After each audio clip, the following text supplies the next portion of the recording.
Good morning, good afternoon, and good evening, everybody. Thank you for tuning into another Super Tease video, and Season of Discovery is underway. I just got level 19 on my druid. I've been hammering out some Wailing Caverns, and I am really excited to start the end game at level 25.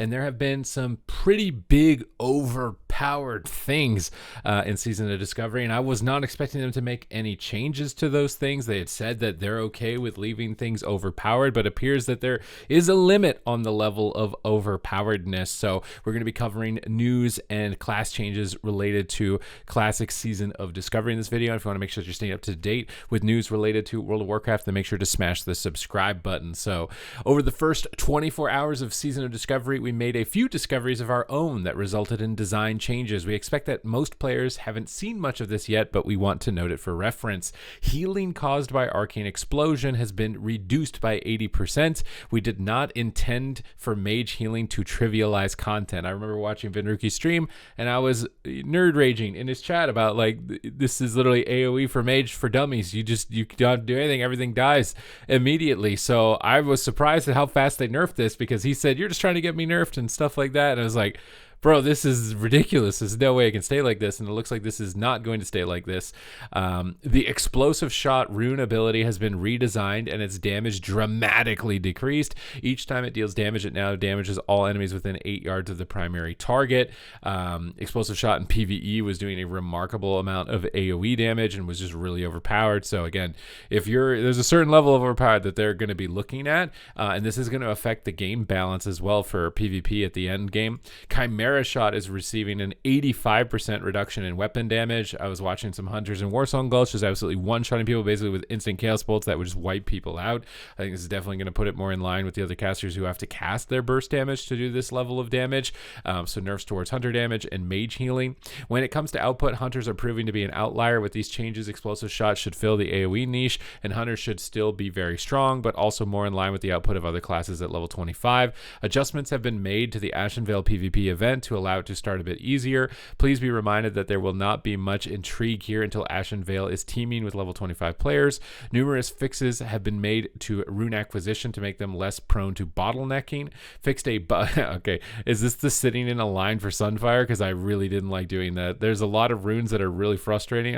My friend Rekatron is trying to farm the water shield one, I think, or something, and it's like a random spawning totem in a location that are really far apart from each other. A lot of these runes either have a queue for you to sit in a line for, or you just would never know that they're there, and these random spawning locations, those are the ones that are really frustrating. So hopefully that's being looked at. They fixed a bug with Twilight Lord Kelris and Black Fathom Deeps that was causing him to target pets with his abilities too often, including his sleep ability, which should no longer target pets at all. That's going to make him more difficult, and the raid honestly looked pretty difficult. I was watching some very veteran World of Warcraft players wiping in the raid, so seeing buffs to the raid is going to make that more difficult. They fixed a bug with Akuma's Void Elemental adds that caused their Shadowpoke Volley ability to deal incorrect damage, and going forward, if we need to make changes that will impact gameplay, we'll note them in our usual hotfix update. We encourage you to let us know about any bugs you encounter over the in-game bug reporter, and if you need room to explain, post in our WoW Classic bug forum. So big class changes. I do wonder if there's anything that's going to get slipped by here that people haven't really gotten to test. Like, I don't see a lot of boomkins in PvE,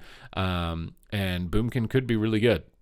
Now, there's other things as well going on in Classic. People have been trying to enter dungeons that would technically be out of their level range in order to acquire certain pieces of gear that they could equip, and Blizzard is aware of this, as some players were trying to go into Gnomeregan, and unfortunately they wasted a very long time walking over there if they are Horde to try and do Gnomeregan, because it is inaccessible. You are not going to be able to do dungeons that are out of the current max level range, which honestly I think is a good idea. Going after these low chance drop rares, or BOEs and stuff from dungeons at a way higher level would have been really frustrating. I think it's a lot better to keep everything in line with where the current characters are at, and then leave these dungeons to explore with whatever they're going to do to them. Who knows, maybe Gnomeregan is a raid potentially in the future, so we'll have to see.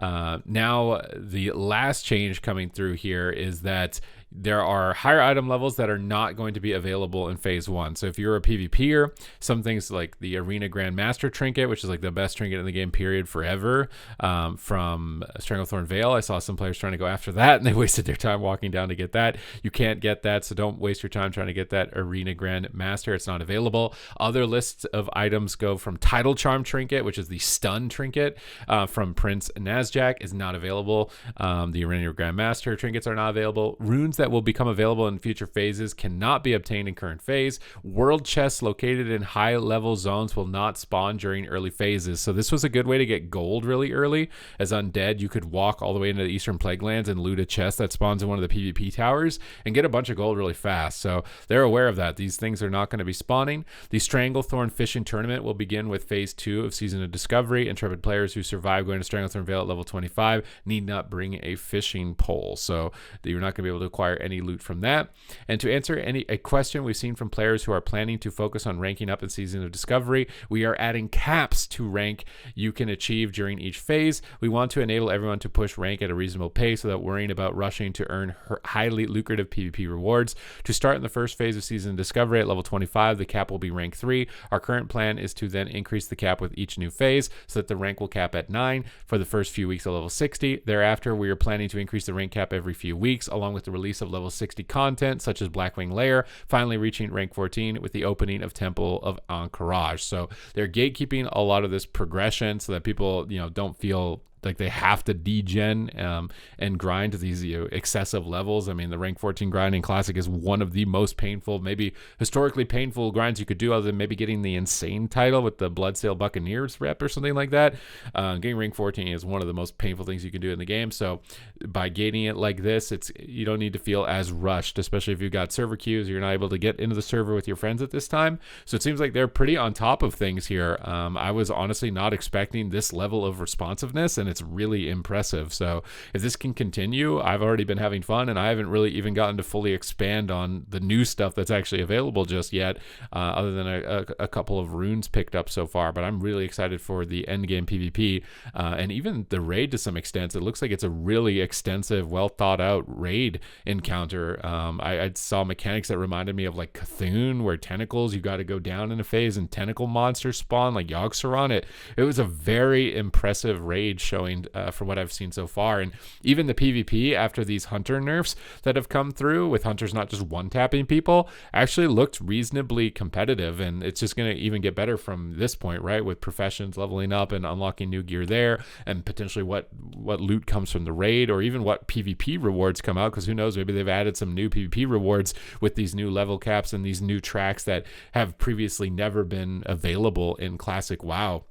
So basically, it feels like a new expansion in terms of character power and ability usage, and even encounters with the final raid. Even though it's in Black Fathom Depths, the actual mechanics of the bosses are completely different. So I've actually really been enjoying my time so far.